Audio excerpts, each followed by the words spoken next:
Opinión y análisis de los hechos noticiosos. Una mirada diferente con Edmé Domínguez.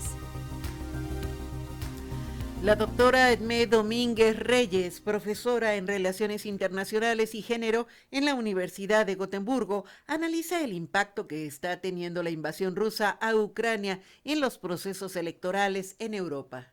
En mi comentario pasado hablé de cómo el aislamiento de Rusia y la condena occidental a la invasión a Ucrania no eran secundados por los países emergentes del denominado grupo de los BRICS. En esta ocasión quiero retomar este cuestionamiento al frente contra Putin, pero esta vez dentro de Europa, con los casos de las recientes elecciones en Hungría y Francia, mencionando también el caso de Serbia.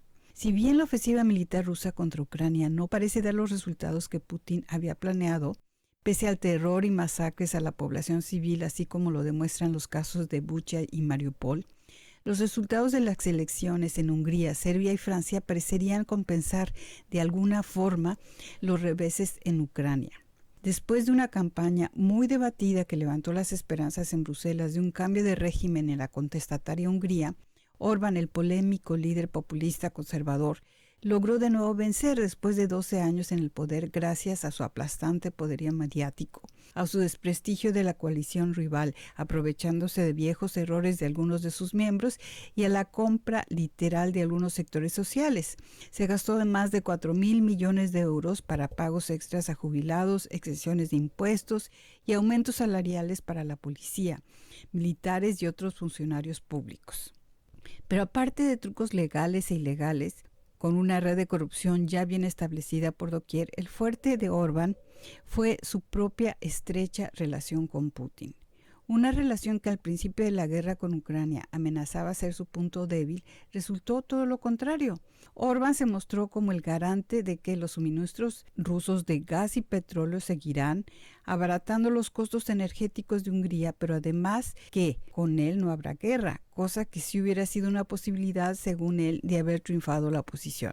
En su discurso tras la victoria electoral, arremete contra Bruselas, contra la izquierda local e internacional, contra George Soros, quien financiara varias organizaciones de la sociedad civil húngara, y contra el presidente ucraniano, dada una vieja disputa con Ucrania sobre las minorías húngaras en ese país. Por todo ello, no llama la atención que el propio Putin se apresurara a felicitar a Orbán y asegurar que los lazos bilaterales y de cooperación entre ambos países se verían fortalecidos, pese a una situación internacional difícil. Pero no es solamente el gas o las disputas con Ucrania lo que une a ambos líderes, sino la coincidencia en un populismo ultraconservador basado en la defensa a ultranza de los valores cristianos, la nación y la familia, para los que la homosexualidad o las luchas feministas son totalmente inaceptables. En Serbia, Vučić obtuvo más del 58% en las elecciones el mismo domingo de las elecciones en Hungría. Pese a que Serbia apoyara la resolución de la ONU condenatoria a la invasión rusa, el gobierno de Vučić trata de mantenerse al margen de las sanciones impuestas por la Unión Europea a Moscú y de afianzar, igual que Orbán, una buena relación con Putin que lo exima de los sacrificios de cortar los suministros energéticos desde Rusia. Pero a diferencia de Hungría, Serbia aún no pertenece a la Unión Europea ni a la OTAN. Vayamos pues al caso francés. En la primera vuelta de las elecciones se decantaron como los partidos más votados el de la coalición del presidente en funciones, Macron, con casi el 28% de los votos, seguido por Marine Le Pen con un 23% y en tercer lugar el candidato de la izquierda, la Francia insumisa, Mélenchon, con casi 22% de los votos. Y he aquí el desafío. Macron ha perdido mucha popularidad desde las últimas elecciones en 2017.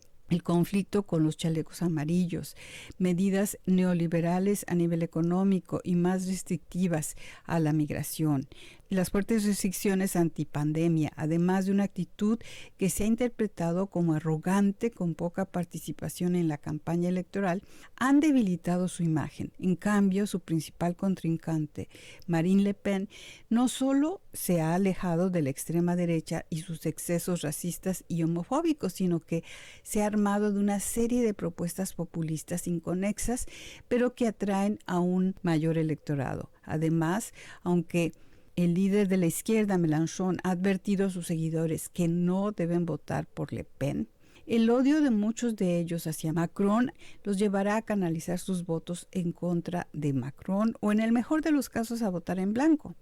Al igual que Orbán, a Le Pen parecía lastrarle su acercamiento a Putin y el que fuera financiada durante un buen tiempo por fondos rusos.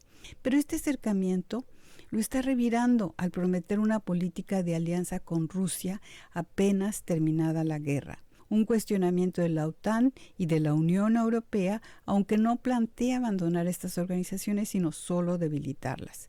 Sus críticas a la democracia liberal, al multiculturalismo, a la migración, especialmente la extraeuropea, al feminismo y a la lucha por los derechos humanos, le otorga un lugar destacado en la familia formada por Putin, Orbán, Vučić en Serbia o Salvini en Italia y toda la extrema derecha europea.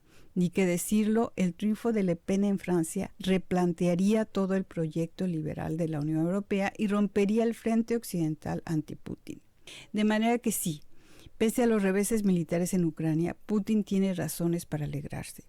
El formidable frente occidental que se formó para aislarlo a raíz de su infortunada agresión a Ucrania se está desmoronando desde adentro, lo que no presagia nada bueno para las democracias liberales, que pese a todas sus debilidades, siguen siendo la alternativa a una extrema derecha autoritaria, xenófoba, patriarcal y neofascista.